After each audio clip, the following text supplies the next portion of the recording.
between you and the candidates we just heard on this issue, on what you would tell the Prime Minister? Not in terms of what I would tell the Prime Minister, no. In fact, I would go one step further. The founding vision of Israel was based on the idea that they don't want to depend on anybody else's sympathy or direction in defending themselves. So what I would tell Bibi is that Israel has the right and the responsibility to defend itself. I would tell him to smoke those terrorists on his southern border, and then I'll tell him as President of the United States, I'll be smoking the terrorists on our southern border. That's his responsibility. This is our responsibility. That's how we move forward. But I want to be careful to avoid making the mistakes from the neocon establishment of the past.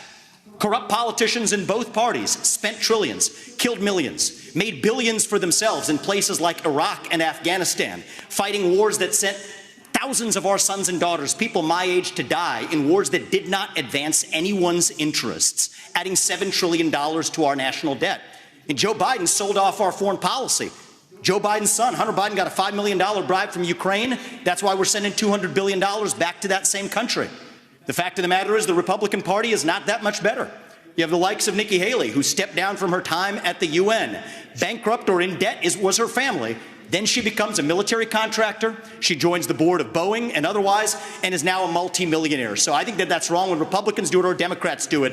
That's the choice we face. Do you want a leader from a different generation who's going to put this country first, or do you want Dick Cheney in 3-inch heels? All right, Mr. In which case, we've got two of them on stage tonight. Ramaswamy, thank you. Senator